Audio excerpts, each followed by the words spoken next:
Eventually, I married the guy. I don't want to talk. People say, you left your husband for Chris. You don't want to know what I went through in that marriage. Trust me. I think I'm going to play one video. At least this one is faster, where my ex beat me up. This was the video I sent to Chris and he said I should leave the house. This is the video I sent to Chris. This is my ex-husband's compound in the village. This is the video I sent to Chris. This just came and slapped me. My eyes, blood gushed out of my nose. That was the video I sent to Chris. I should come. So I was in a very toxic marriage. I was not happy. Chris became my only confidant. Everything about that marriage is what my experience in my marriage is something I don't want to talk about. And the only person I was talking to was Chris. And Chris took advantage of it. I don't know why women are coming to judge me. Many women go through this same thing. When your husband is treating you bad, you look for someone you talk to. If the person is a good person, the person who wants to reconcile or talk to your husband. But Chris didn't do that. Rather, he kept condemning my husband. And most times he would tell me, because I wasn't having sex with my ex-husband.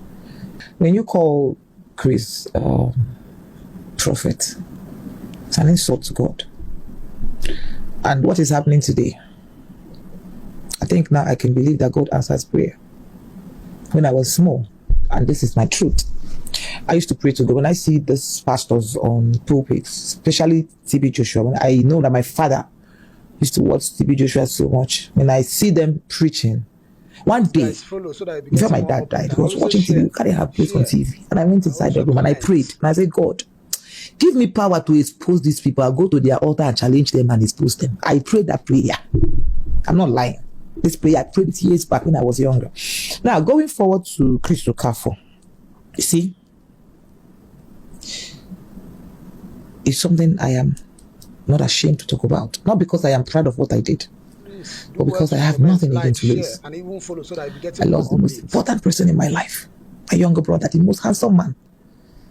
I don't know, maybe I can show you who I'm talking about so that you understand where my anger is coming from. In the whole wide world, there's nobody handsome like my brother, both Igbo, white, black. God created that boy. When you say God created someone in his image, that is not my brother, from head to toe, teeth, everything intact. I lost that boy. There's nothing anybody will tell me now. Nobody is ready to stop me. I don't know why anybody will want to stop me. Will he bring back my brother? No. I'm trying to get his picture so that maybe we can be on the same page. You understand me and what I'm talking about. That's the boy I lost. This is the boy I lost. I lost my brother this year. I lost him this year for nothing. This is the boy. This is who I lost. So when I talk,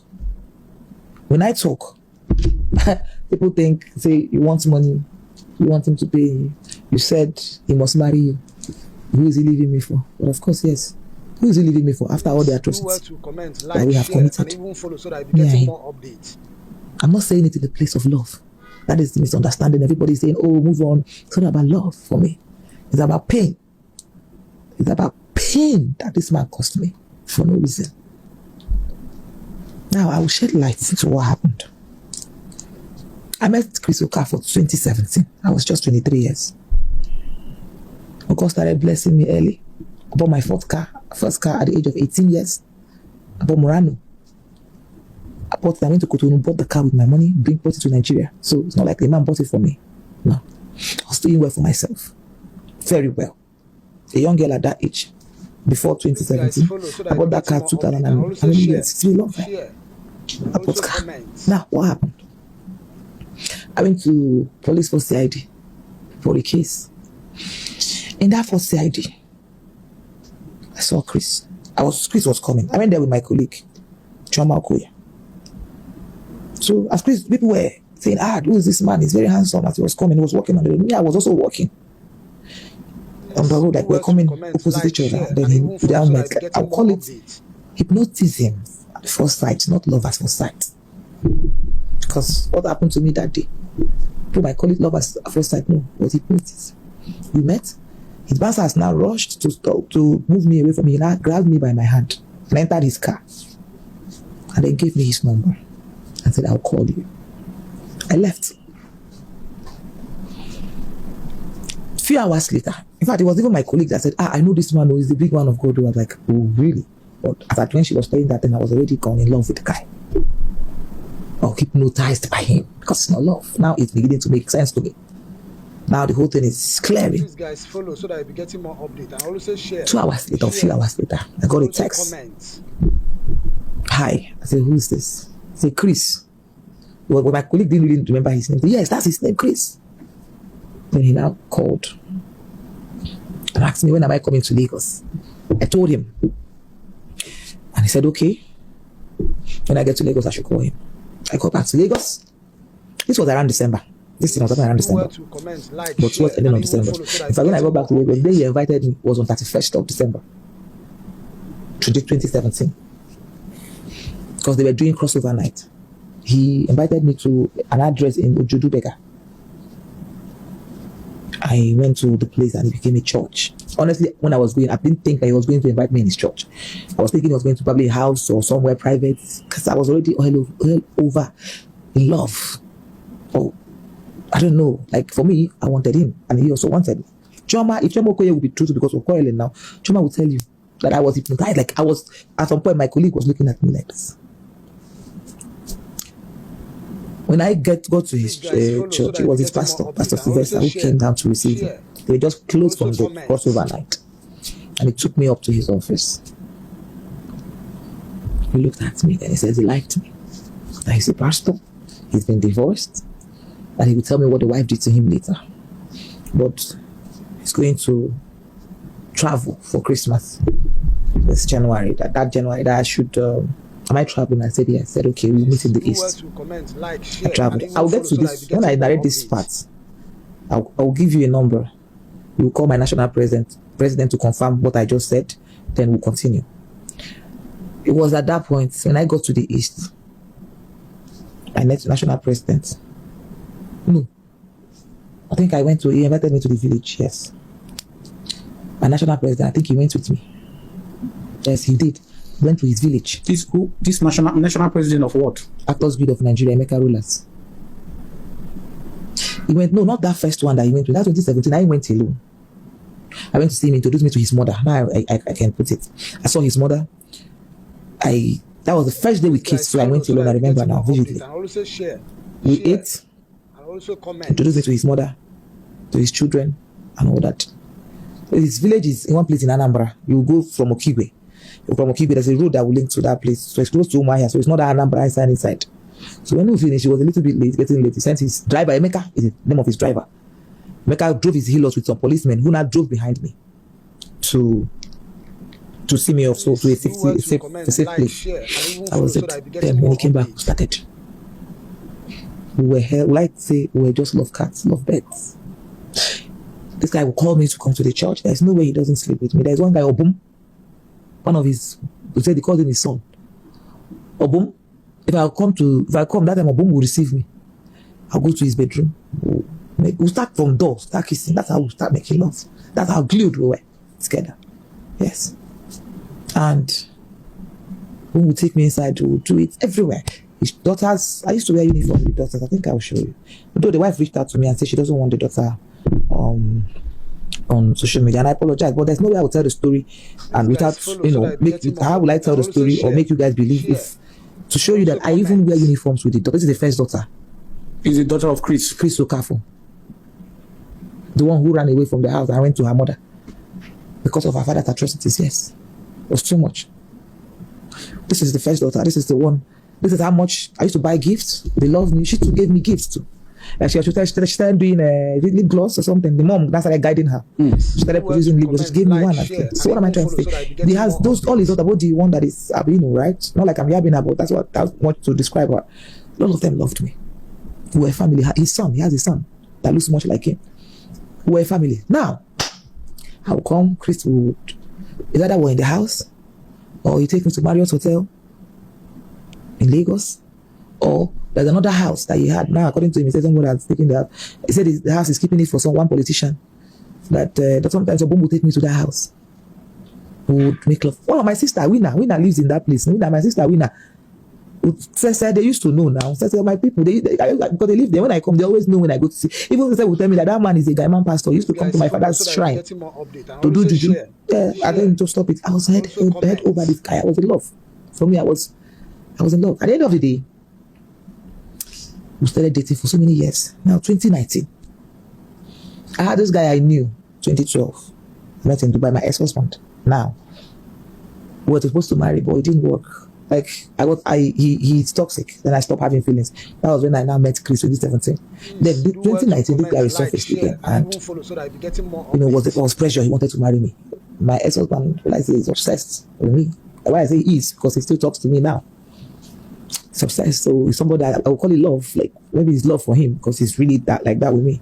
He insisted that he wants to marry me. Was pressuring everywhere, calling my mother, every member of my family, and all that. At that time, I already was held over Chris, so I didn't have feelings for him. But pressure, her family, my mom said, okay, marry him. He bought a car for me, actually. Because he was in South Africa, he bought a car for me. When he came back to Nigeria, I remember that night, he came to me, said, he wants us to marry as fast as possible. I don't want to waste time. I told him, listen, not like I don't like you, but I don't have feelings for you. If I marry you, it will not work. You know it. He said, I should forgive him for all the beatings he did that made me lose feelings, all the things that happened, that in that marriage, we'll find love, that the love will grow. That is exactly what he is. I told Chris, and later I now called Chris. I said, look at what's going on, look at what's going on. Chris said, I have most of the chats where he said, I'm hurting him. Like, share, and even follow so that if I can find it, let me check. Even said, I'm hurting him. Don't worry, you can just send us the chat. Yeah, I'll send you, then you can post them as I'm talking, yes. Yeah. So, but later, I told him that at this point there's pressure. He said he wasn't ready, that I should wait for him. Oh, I said, I had to marry. Eventually, I married the guy. I don't want to talk. People say, you left your husband for Chris. You don't want to know what I went through in that marriage. Trust me. I think I'm going to play one video. At least this one is faster, where my ex beat me up. This was the video I sent to Chris and he said I should leave the house. This is the video I sent to Chris. This is my ex-husband's compound in the village. This is the video I sent to Chris. This just came and slapped me. My eyes, blood gushed out of my nose. That was the video I sent to Chris. I should come. So I was in a very toxic marriage. I was not happy. Chris became my only confidant. Everything about that marriage is what my experience in my marriage is something I don't want to talk about. And the only person I was talking to was Chris. And Chris took advantage of it. I don't know why women are coming to judge me. So many women go through this same thing. When your husband is treating you bad, you look for someone you talk to. If the person is a good person will want to reconcile or talk to your husband. But Chris didn't do that. Rather, he kept condemning my husband. And most times he would tell me, because I wasn't having sex with my ex-husband, which was more reason why he was beating me. I didn't have feelings. To have sex with me, to turn to rape. That's what I will use, because he will force it and do it. And that's why when he got someone pregnant, I didn't blame him, because I was depriving him of that.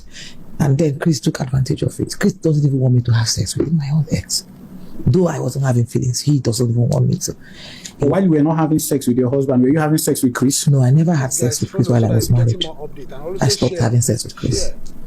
So, but what I was doing with Chris, which I don't want to show this, because at this point I don't care. To show you how I don't care, how God wants to use me, I was going to show you my chats with Chris where I sent him my breast where he said I should touch. People would say, she's ashamed. Which is, girl should be ashamed. Why is she saying this? But I have to say it the way it is. This was what happened. People do worse in their marriages. Is it because I'm speaking my own? This guy will call me. He said I should show him my breast. I should make a video and send to him. I'll do that. He'll call me on video call and say, remove it. Bro, I think I was under hypnosis, because I don't think with my right senses I would do this. I would have shown it to you where he would tell me to touch myself. I would do it. He had control over me. I didn't know what I was doing. My life I was rolling around in my life. Then, that was one of the days my ex-husband now beats me terribly. He said, you know what? Move out of the house. Come, I'll marry you. Chris told you that? Yes. That was when I sent him this video. He said, come out from there, marry you. Bought me tickets, flew me out of the house the next day. What I left, the car my ex-husband bought for me, I returned it to him. I did not carry any of my properties, my clothes. I did not carry anything. I only took my ribbons in a school bag and I left. Because the day my ex-husband slapped me, I looked at him and said, you know that this marriage is over. And he knew it was over this time. So I left. And I went to Chris that day. As I landed Lagos, kept me in Marriott Hotel. That was where we now made love. stayed there for 4 days. Then I traveled to Do well Abuja. comment, like, share, and So even follow that's so that we're getting more what happened. Then it was that period that one guy, Profex, started calling him out on social media, on Facebook. I saw it and I asked him, what's this? You know, so I will show you this. It was there that he now said it was his ex-wife. I want to show you this particular chat. That was where he now said it was his ex-wife that was doing it.